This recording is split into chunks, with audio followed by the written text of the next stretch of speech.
మనం ఎదిరించాల్సినటువంటి అవసరం ఉన్నది, బుద్ధి చెప్పాల్సినటువంటి అవసరం ఉన్నది. ఇది ఈ మధ్య కాలం అంటే ఈ 2 రోజుల సమయంలో కేంద్ర ప్రభుత్వం కొన్ని నిర్ణయాలు తీసుకున్నది. అన్నిటిని కూడా మేము సంపూర్ణంగా సమర్థిస్తున్నాం.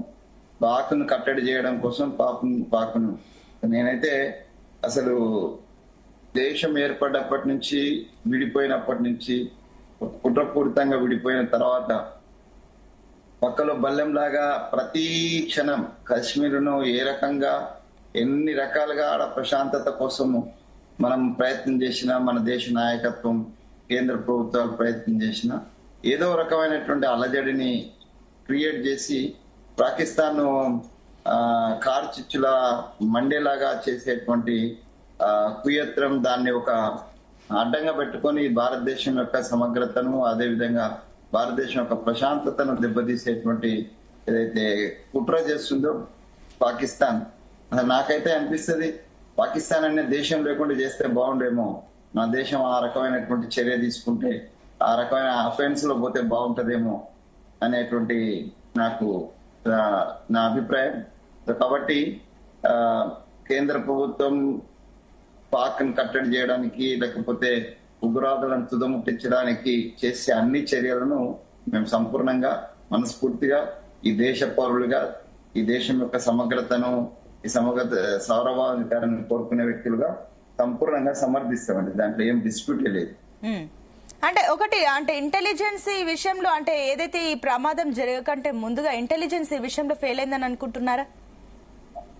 ఇప్పుడు ఇంటెలిజెన్స్ విషయము స్వయంగా కేంద్ర ప్రభుత్వ సంబంధించిన పెద్దలు కూడా ఇంటెలిజెన్స్ లో కొంత లోపం ఉందనే దాన్ని గమనించడాన్ని అది అంటే కొంచెం లోపము జరిగింది అనేటువంటిది. అంటే వీళ్ళందరూ ఎక్కడి నుంచి వచ్చింది? యాక్చువల్లీ ఈ ముష్కర్లు లోకల్ వాళ్ళనే ప్రయత్నం చేసిన. ఇప్పుడు వస్తున్న సమాచారం ప్రకారము ట్రైన్డ్ సోల్జర్స్ ఆఫ్ అంటే పాకిస్తాన్ సైన్యంలో ట్రైన్ అయిన వాళ్ళు ఈ ఘాతుకానికి పాల్పడ్డారు అనేటువంటి వార్తలు కూడా వస్తున్నాయి. అదంతా ఎవరు ఏందనేటువంటిది పూర్తి సమాచారం తెలియజేయాల్సింది అంటే వాళ్ళకి కేంద్ర ప్రభుత్వానికి తెలుస్తుంది, ఇంటెలిజెన్స్ కి లేకపోతే అక్కడ ఉన్నటువంటి అధికారులకు తెలుస్తుంది. సో ఒకవేళ అది వాళ్ళు ఇంటర్నల్ కి సంబంధించిన వాళ్ళైతే ఇంటెలిజెన్స్ ఫెయిల్యూర్ అనలే. ఎందుకంటే ఇంటర్నల్ ఉన్న వాళ్ళు, ఇక్కడే ఉన్న వాళ్ళు సడన్ గా అది చేయకపోతే వాళ్ళు ఎవరైనా బోర్డర్ నుంచి లోపల పాకిస్తానీ వాళ్ళే వచ్చి ఎంటర్ అవుతున్నారంటే ఒక పాకిస్తాన్ నుంచి వచ్చి ఎట్లా ఎంటర్ అయినరు అనేటువంటిది ఒక ప్రశ్నే అది. సో ఆ రకమైనటువంటి ఇంకేం నీకు తేలేదు దాని మీద మాట్లాడడానికి. అసలు ఇంటెలిజెన్స్ ఫెయిల్యూర్ అంటామా లేకపోతే ఇంటర్నల్ ఉన్నా అంటారా?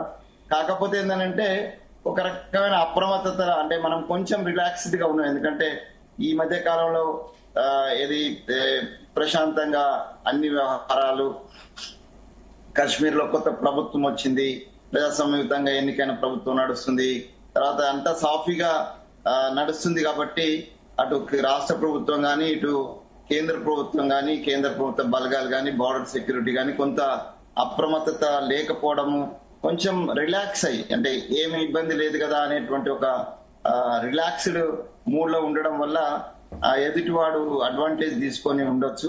సో దానికి మనం పర్టికులర్ గా ఒక వ్యవస్థను తప్పుపట్టడం కంటే జరిగిన దురదృష్టకరమైన సంఘటన నుంచి చేరుకొని దానికి సరైనటువంటి జవాబు చెప్పి బాధితులను కూడా ఆదుకొని ఇట్లాంటి సంఘటనలు ఇంకెప్పుడు కూడా భారతదేశంలో ఒక్క వ్యక్తి ప్రాణం కూడా పోకుండా భవిష్యత్తును నిర్మాణం చేసుకోవడంలో ఈ ఆరోపణలు, ప్రత్యారోపణలు,